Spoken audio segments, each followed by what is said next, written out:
खलीज में मुक़ीम मेरे हिंदुस्तानी भाइयों, अस्सलाम वालेकुम वरहमतुल्लाहि वबरकातुहू। आज आपके यहाँ ईद का दिन है। इंशाअल्लाहुल अज़ीज़ कल हम ईद मनाएंगे। आपको दिल की गहराइयों से ईद की मुबारकबाद पेश करते हैं और आपसे गुजारिश करते हैं कि इस वक्त मैं किशनगंज पार्लियामानी हल्का से MIM की जानिब से उम्मीदवार हूँ। आप मेरे लिए दुआएं कीजिए, अपने जो राब्ते हैं उनसे बात कीजिए और हमारी कामयाब को यकीनी बनाने के लिए कोशिश कीजिए। बहुत बहुत शुक्रिया। फिर दिल की गहराइयों से एक बार आप जवानों और अजीज़ों, अस्सलाम वालेकुम, आदाब। मैं इस वक्त आपके चौराहे पर मौजूद हूं और आपसे चंद बातें कहने के लिए आया हूं। मैं इस वक्त 2024 के MP का उम्मीदवार हूं। मजलिस-ए इत्तेहादुल मुस्लिमीन की नुमाइंदगी कर रहा हूं। मेरे भाइयों, वोट अल्लाह की अमानत है। अमानत को अहले अमानत के हवाले किया जाना चाहिए। ये मुल्क किसी बादशाह का मुल्क नहीं। कागज मत बांटिए जब तक मैं गुफ्तगू करूं। मैं एक बात बता दूं आपको कि ये मुल्क राजा का मुल्क नहीं है। ये मुल्क क्या है? लोकतंत्र है। लोकतंत्र में हमारे कानून असेंबली और पार्लियामेंट में बनते हैं, इसलिए पार्लियामेंट और असेंबली में बासलाहियत लोगों का जाना जरूरी है। आपने पिछले दिनों में जिस MP को चुना है, पार्लियामेंट की जिम्मेदारी होती है कि आपके लिए अच्छे कानून बनाए, गलत कानून से आपको बचाए, तरक्की के काम में आपको हिस्सेदार बनाए, सरकारी अमले पर लगाम कसने का काम करें।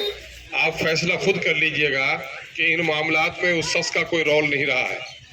एक बड़ी बात जो मैं कह रहा हूँ, दूसरा नुमाइंदा जो आया है, दूसरा नुमाइंदा BJP का नुमाइंदा है, जिसका निशान तीर छाप है। तीर छाप में गलत फहमी से कहीं ये मत समझिएगा ये नीतीश कुमार अलग है। नीतीश कुमार और मोदी एक ही सिक्के का दोनों पहलू है। मुसलमानों के खिलाफ जितने भी कानून पार्लियामेंट में बने, नीतीश ने तमाम तर मामलात में मोदी का साथ दिया। CAA का कानून जो मुसलमानों के खिलाफ बना, नीतीश ने मोदी का साथ दिया। तलाक बिल जिस पर हजरत मौलाना मरहूम मगफूर, जो आप सबों के सरपरस्त, हम सबों के सरपरस्त रहे, जिसको आपने वोट देकर जिताया और हमने कुर्बानी दी उनके खातिर, हजरत मौलाना मरहूम को भी उनकी पार्टी ने बोलने की इजाजत नहीं दी।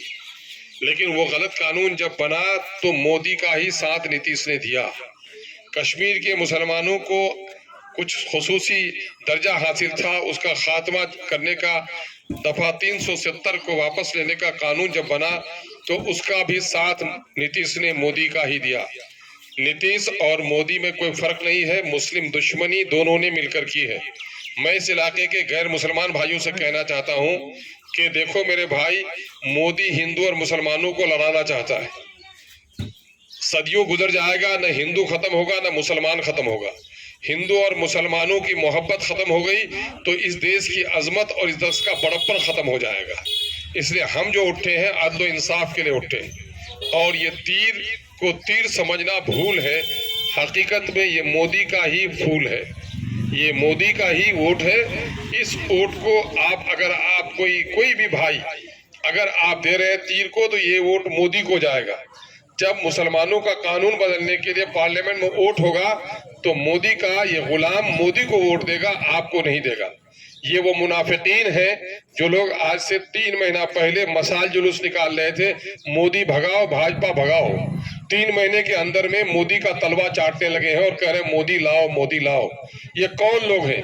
ये लोग अपने जाती फायदे के खातिर आपके कौम को तबाह करना चाहते हैं। मेरे भाई, बाप का कत्ल हुआ, 5 साल गुजर गए, गम भूल गए।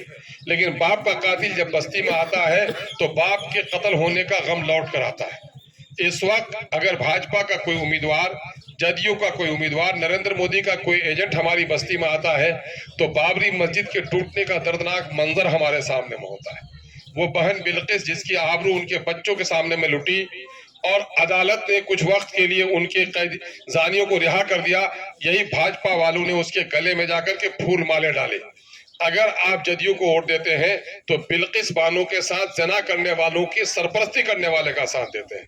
आप समझ रहे हैं, इस वक्त बाबरी मस्जिद टूटी है, मथुरा के ईदगाह को भी तोड़ने की कोशिश चल रही है, ज्ञानवापी मस्जिद को भी तोड़ने की कोशिश चल रही है। अगर आपने BJP को वोट दिया तो गोया हथौड़ा उनके हाथ में दिया कि लो मथुरा का ईदगाह भी तोड़ दो। मेरे भाई, अगर हम में और आप में ईमानी गैरत है, इंसानी हिस्स है, तो याद कीजिए 2002 के गुजरात को, जब माँ के सामने में बेटी, बेटी के सामने में माँ और बेटों के सामने में माओं को बेआबरू किया गया।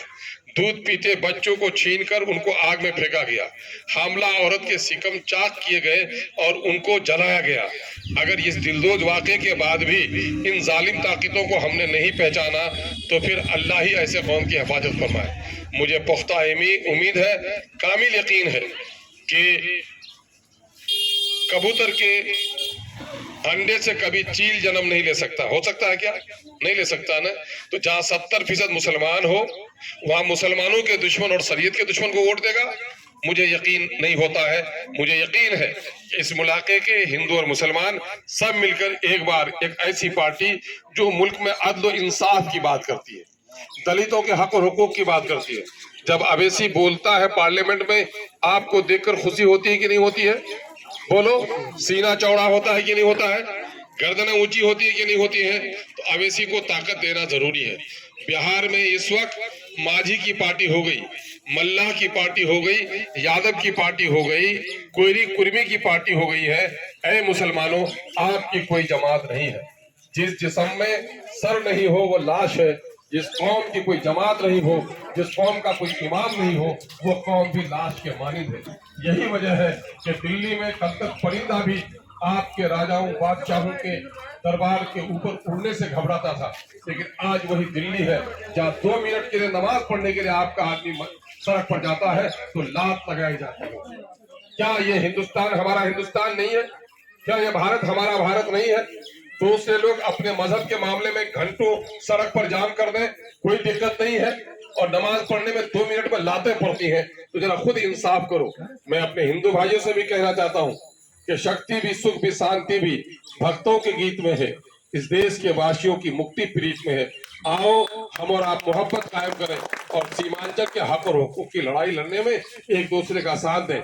मैं सीमांचल के हक की लड़ाई लड़ता हूँ, सीमांचल के नौजवानों नस्लों के उनके हुकूक की लड़ाई लड़ता हूँ, या कि नदियों में पुल की लड़ाई, या कि बस्तियों में हॉस्पिटल की लड़ाई, और यहाँ की मजलूम आबादी को इंसाफ दिलाने की लड़ाई लड़ता हूँ। इस मरतबा मुझे साथ दीजिए। हमें उम्मीद नहीं, विश्वास है कि आप हमारा जरूर साथ देंगे। मेरा निशान पतंग का निशान है। पतंग पर वोट देकर हमें कामयाब कीजिएगा। बहुत बहुत शुक्रिया। अस्सलाम वालेकुम। आदाब। देश के वासियों की मुक्ति प्रीत में है। आओ हम और आप मोहब्बत कायम करें और सीमांचल के हक और हुकूक की लड़ाई लड़ने में एक दूसरे का साथ दें। मैं सीमांचल के हक की लड़ाई लड़ता हूँ, सीमांचल के नौजवानों नस्लों के उनके हुकूक की लड़ाई लड़ता हूँ, या कि नदियों में पुल की लड़ाई, या कि बस्तियों में हॉस्पिटल की लड़ाई, और यहाँ की मजलूम आबादी को इंसाफ दिलाने की लड़ाई लड़ता हूँ। इस मरतबा मुझे साथ दीजिए। हमें उम्मीद नहीं, विश्वास है कि आप हमारा जरूर साथ देंगे। मेरा निशान पतंग का निशान है। पतंग पर वोट देकर हमें कामयाब कीजिएगा। बहुत बहुत शुक्रिया। अस्सलाम वालेकुम। आदाब।